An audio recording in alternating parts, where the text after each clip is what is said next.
Hola, buenos días, bendiciones, bienvenidos a Amor por la Palabra. Llegamos a nuestro estudio de Apocalipsis. Estamos en el capítulo 11. La semana pasada estuvimos viendo la primera parte, quedamos en el versículo 7. Y hoy quiero que continuemos y quiero que comencemos nuevamente allí en ese versículo 7. Así que te invito a que tomes tu Biblia, tu libreta, si quieres tomar apuntes. Estos son temas muy importantes y entre más los podamos repasar y estudiar, pues más claro nos va a quedar el concepto, nos va a quedar la profecía, lo que nos está hablando aquí el apóstol Juan. Dice entonces el capítulo 7, cuando hayan acabado su testimonio, la bestia que sube del abismo hará guerra contra ellos y los vencerá y los matará. Cuando hayan acabado su testimonio. ¿Qué significa esto? Cuando ellos hayan terminado de expandir, de entregar el mensaje que Dios les ha dado para ese tiempo específico, para esa época en la que ellos están. Un mensaje que evidentemente es en gran mayoría para el pueblo de Dios, para su nación, para Israel. Aquí debemos recordar algo muy importante y es que Dios no se ha olvidado de su pueblo. Dios no se ha olvidado de Israel.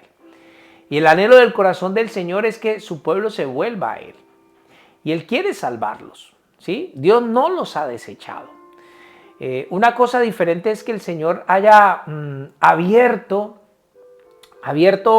y extendido más su misericordia para alcanzarnos a nosotros que somos gentiles, pero jamás se ha olvidado de su amado pueblo Israel. Entonces, todo esto que está pasando ahora está aconteciendo allí en Jerusalén, está aconteciendo en el pueblo de Dios. Y estos dos testigos están proclamando el mensaje de Dios, están profetizando, están hablando de parte de Dios.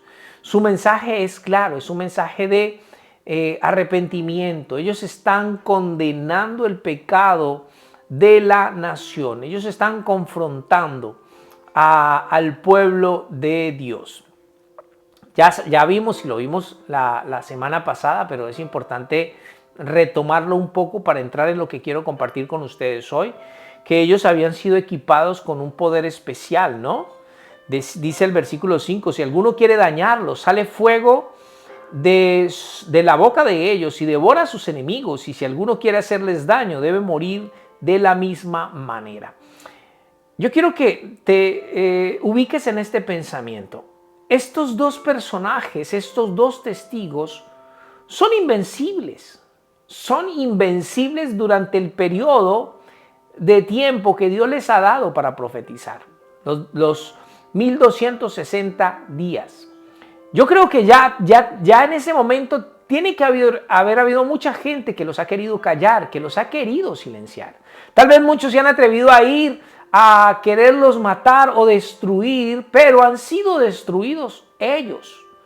Todo el que intente silenciarlos, callarlos o hacerle algún mal debe morir, dice la Escritura. Y no dudo que muchos hayan querido ya hacerlo, porque la predicación de ellos no es una predicación popular o una predicación que agrade al oído del oyente.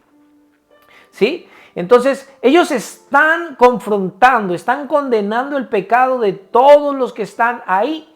Pero ellos tienen un poder sobrenatural, son invencibles, son poderosos, son sobrenaturales, son dos seres increíbles como nunca antes los ha visto la humanidad que vive en esos momentos. O sea, es una cosa extraordinaria, son súper poderosos, ¿no? Nadie puede hacerles nada. Tienen una protección especial de parte de Dios. Nadie los puede tocar y todo el que intente hacerlo, pues va a morir en el intento, valga la redundancia. Entonces, cuando la bestia que sube del abismo logra vencerlos, logra matarlos, ¿cómo queda la bestia? Queda como el más grande, queda como el más poderoso. O sea, esta bestia se va a erigir sobre ellos como el super superhombre, el superhumano, el héroe de la época, ¿sí? O sea, ahora no perdamos de vista una cosa, que todo esto está pasando a los ojos de la humanidad. Tal vez las pantallas de televisión estén viéndose todo este escenario, toda esta situación por los móviles, si hay móviles, no sé qué habrá en ese momento, pero la tecnología estará muy avanzada, me imagino yo. Entonces, esto está ocurriendo a los ojos de toda la humanidad. Entonces, la bestia, ya sabemos que la bestia es el anticristo. Ya sabemos que este es el hombre de pecado, ¿sí? El advenedizo, es hecho o viene por obra de Satanás, ¿no? El hecho de que diga que sube del abismo, pues nos da a entender a nosotros que su poder es diabólico, que su poder es satánico. Entonces, él lucha contra ellos, él los vence y los mata y queda como el superhéroe. La bestia queda como el superhéroe del momento. Pero él los vence y los mata porque ellos ya cumplieron su tiempo. Porque ya cumplieron el tiempo que Dios había establecido para que ellos compartieran el mensaje del Señor. Ahora, ¿qué va a hacer la bestia? Esta bestia va a impedir que ellos sean sepultados. Cuando vemos el versículo 8 dice, y sus cadáveres estarán en la plaza de la grande ciudad que en sentido espiritual se llama Sodoma y Egipto, donde también nuestro Señor fue crucificado. ¿Y por qué no va a permitir que los entierren, que les hagan un funeral? Porque esos son sus trofeos. Él necesita, la bestia necesita exhibirlos, necesita mostrarlos. Esto le va a dar publicidad, esto le va a dar a él que lo sigan, que lo admiren, lo que tanto quiere, ¿no? O sea, atraer la atención de las masas hacia él, porque fue el único que los pudo vencer, porque nadie más lo pudo hacer. Entonces los va a tener allí, en esta plaza de la gran ciudad. Y aquí hay algo curioso, que dice que estarán en la plaza de la grande ciudad que en sentido espiritual se llama Sodoma y Egipto. Y uno podría pensar en muchas ciudades hoy, ¿no? Podría pensar en no sé, tantas ciudades que hay con estas características, pero en realidad, cuando llegamos a la parte donde dice, donde también nuestro Señor fue crucificado, entonces podemos pensar en una sola y es en Jerusalén. Recordemos que Sodoma es conocida por su perversión, por su maldad, por su pecado. Egipto, porque fue una ciudad que esclavizó, que oprimió al pueblo de Dios. Entonces, esto lo que nos habla es el pecado que para ese momento, el pecado en el cual va a estar sumida la ciudad de Dios, esta Jerusalén. Y ahí los van a tener. ¿Y qué va a pasar? ¿Qué va a pasar con este espectáculo? Que los pueblos, dice verso 9, y los pueblos, tribus, lenguas, naciones verán sus cadáveres por 3 días y medio y no permitirán que sean sepultados. Entonces, quiero que mires algo. Pueblos, tribus, lenguas y naciones. ¿Cómo se van a dar cuenta todos que están allí? Vuelvo y repito, esto va a tener que ser transmitido por televisión, a través de las redes sociales que haya en ese momento. O sea, va a ser visto por todo ojo. Todo esto que está aconteciendo, todo esto que está pasando, lo van a ver todos. Todos lo van a ver. Y no van a permitir que los sepulten, dice. No permitirán que sean sepultados. Y todo esto está siendo patrocinado por la bestia, porque como dije antes, esto le va a dar publicidad, esto le va a dar popularidad, esto va a hacer que todos pongan su mirada en ella, que lo adoren, que de hecho más adelante vamos a ver que va a exigir ser adorado. Entonces, todo esto a la bestia le va a gustar, le va a encantar. ¿Qué van a hacer los moradores de la tierra, versículo 10, y los moradores de la tierra se regocijarán sobre ellos y se alegrarán y se enviarán regalos unos a otros. Esto va a ser una fiesta. Van a ser una celebración, es increíble. Van a celebrar la muerte de estos dos profetas. Dos profetas de Dios. La gente va a estar feliz. Van a estar tal vez danzando, bailando, cantando, disfrutando, bebiendo, embriagándose. ¿Quién sabe qué tantas cosas irán a hacer en ese momento? Harán toda una fiesta y un espectáculo en medio de esta plaza, en medio de estos dos profetas muertos. La gente estarán tan felices, estarán tan contentos que se enviarán regalos, se enviarán presentes unos a otros. Qué increíble, ¿no? Pero así, eso será una muestra del colmo de la maldad del hombre en su corazón. Ahora, ¿y por qué estarán tan felices? ¿Por qué estarán celebrando? ¿Por qué van a cantar y por qué van a disfrutar y por qué van a hacer fiesta? O sea, ¿a qué se debe esta celebración? Escucha lo que dice el versículo 10 en su última parte. Porque estos dos profetas habían atormentado a los moradores de la tierra. ¿Y por qué los atormentaban? Porque ellos se sentían atormentados por estos dos hombres que lo único que estaban haciendo era predicar el mensaje que Dios les había dado. ¿Por qué los atormentaban? Porque los confrontaban con su pecado. Porque estaban denunciando la maldad y el pecado que había en ellos. Estaban condenando su pecado.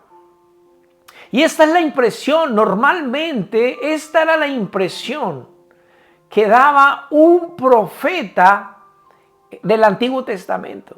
Normalmente era eso. O sea, los profetas, los verdaderos profetas de Dios no eran amados por el pueblo. Muy pocos los querían. ¿Y por qué no los querían? Porque normalmente su mensaje era este. Cuando tú ves el Antiguo Testamento, la mayoría de los profetas estaban condenando el pecado del pueblo, la idolatría, la inmoralidad, o sea, estaban siempre señalando algo que estaba mal. Ese era el mensaje por lo regular, no eran populares, la gente no los amaba, la gente los despreciaba, la gente los rechazaba. O sea, el profeta de Dios, no es amado por el pueblo.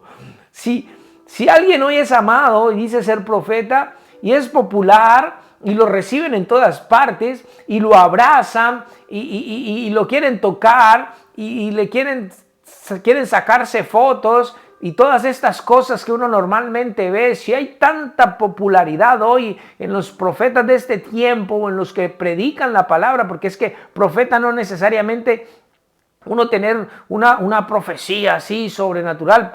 Profeta es predicar, o sea, los que predicamos, los que enseñamos, somos profetas de alguna manera, porque estamos hablando la palabra de Dios. Entonces, si hay cierta popularidad y cariño y amor y afecto de la gente hacia nosotros, entonces eso pone en duda la veracidad, lo verdadero que podamos ser.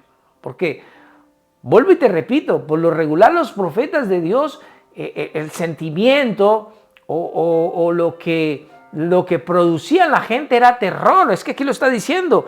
Y dice, porque estos dos profetas habían atormentado a los moradores de la tierra. Así se sintieron muchos en la época del profeta Jeremías. En la época de los profetas mayores, los profetas menores. ¿Por qué? Porque su palabra, su predicación era de condenación. La gente se sentía atormentada. ¿Por qué? Porque ellos querían seguir viviendo en su pecado, porque querían seguir viviendo en su maldad. Y el profeta condenaba esa maldad, condenaba ese pecado. Hoy no se condena. Hoy no se habla así.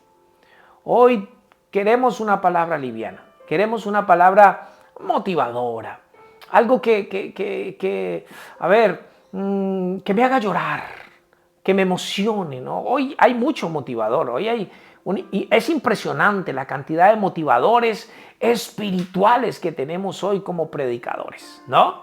Y eso emocionan a la gente y los pueden hacer llorar de la risa o llorar de la emoción, pero son mensajes livianos. Son mensajes carnales, emocionales, pero no son el mensaje de Dios. No es lo que el Señor muchas veces quiere que escuchemos. Entonces, esa es la razón, porque estos dos profetas habían atormentado a los moradores de la tierra. Ahora, esta fiesta, esta alegría, este gozo, esta celebración les iba a durar poco, muy poco. Versículo 11, pero después de 3 días y medio, o sea, ahora después de 3 días y medio, estamos diciendo que ya cuerpos muertos ya tienen que estar empezando ya se descomponen, ya no huelen bien. Recordemos que Lázaro llevaba 4 días de muerto y ya Marta le dice a Jesús, Señor, cuando Jesús dice que corran la piedra, Señor, pero ya huele mal, ya huele mal. Entonces estos, después de 3 días y medio, también ya estaban tal vez oliendo mal. Pero dice, pero después de 3 días y medio entró en ellos el espíritu de vida enviado por Dios. ¡Wow! El Señor los levanta. Esto es extraordinario. Yo no sé si tú te emocionas o no, pero a mí me parece maravilloso. Dios los levanta de los muertos. Estos eran tremendos hombres de Dios. Y a los ojos de todo el pueblo, a los ojos del pueblo, tribu, lengua, naciones, que estaban viendo sus cadáveres, ahora están viendo cómo entra el espíritu de vida de Dios en ellos. Y se levantan. Y uno podría pensar aquí, bueno, se van a levantar y van a seguir predicando el evangelio, ¿no? Porque ahorita ya si murieron y resucitaron y ahorita van a predicar el evangelio, pues ahora la gente se va a convertir, ¿no? O sea, pues con más veras, ¿no? La gente va a creer y pensaríamos que así es. Tal vez nosotros pensemos eso, pero recordemos la parábola, la enseñanza de Lázaro y el rico que el Señor Jesús dio en los evangelios, que enseñó. Y estaba el rico allá, en ese fuego infernal, y veía a Lázaro y veía a Abraham, y le pedía el Señor, le pedía a Abraham que por favor enviara a Lázaro a que le predicara a su familia, para que su familia no fuera allá. Y la respuesta de Abraham fue: a los profetas y a Moisés tienen.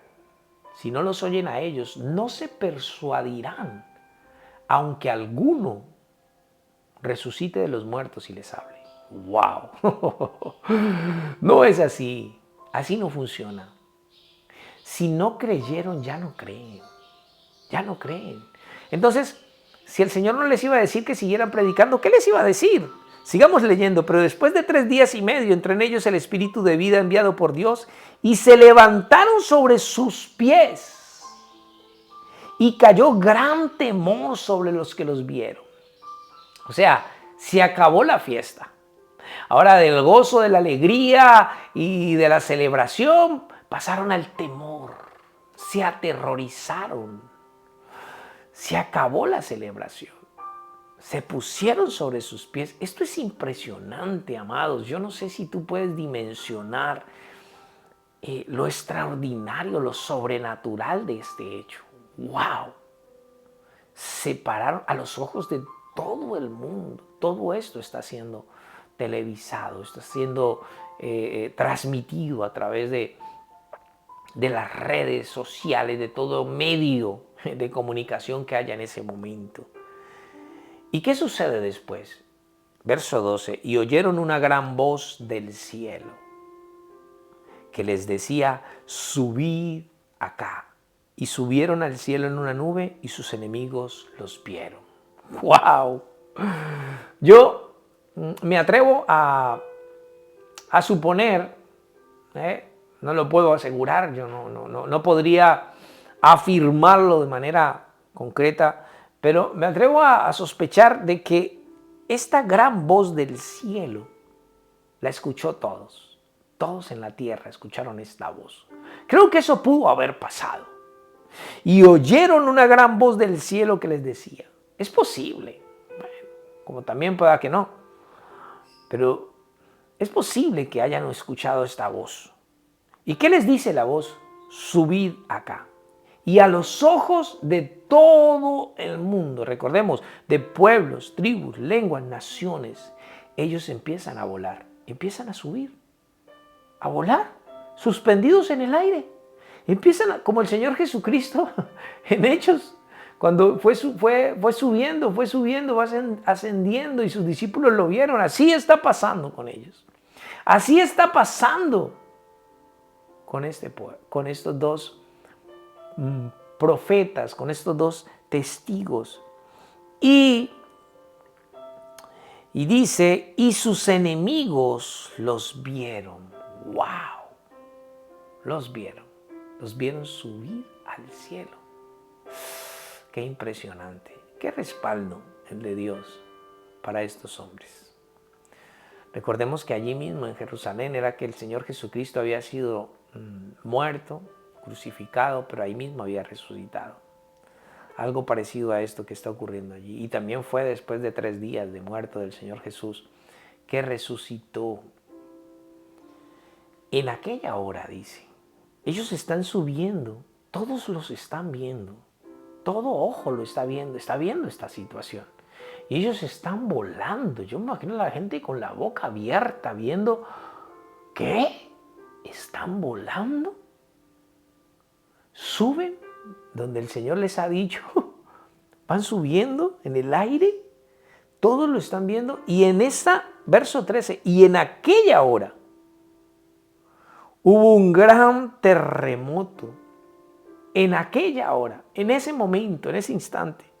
Y la 10ª parte de la ciudad se derrumbó.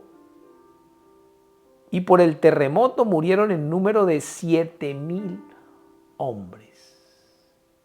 Un terremoto en esta ciudad, un terremoto en Jerusalén. Y murieron 7,000 hombres. Pero pasó algo extraordinario. Pasó algo increíble. ¿Sabes qué es? Y los demás se aterrorizaron y dieron gloria al Dios del cielo. Hasta aquí, recordemos los capítulos anteriores, que a pesar de los juicios ya enviados por el Señor, a pesar de todas las cosas que estaban aconteciendo, ni siquiera cuando fue abierto el pozo, el abismo, y salieron todos estos demonios en forma de langostas y atormentaban a los hombres, ni siquiera allí se habían arrepentido, habían dado gloria a Dios o se habían atemorizado, para nada. Pero aquí, cuando sucede esto, dice que se aterrorizaron y dieron gloria al Dios del cielo.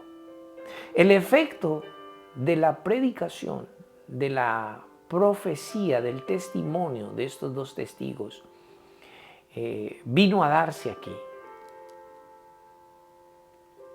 Aquí, cuando la tierra se mueve y mueren todos estos 7,000, aquí la gente vuelve su mirada a Dios. Vuelve la gente allí. El pueblo de Dios, muchos vuelven su mirada a Dios. Es increíble que a veces tengan que pasar tantas cosas para que nosotros podamos volver nuestra mirada al Señor.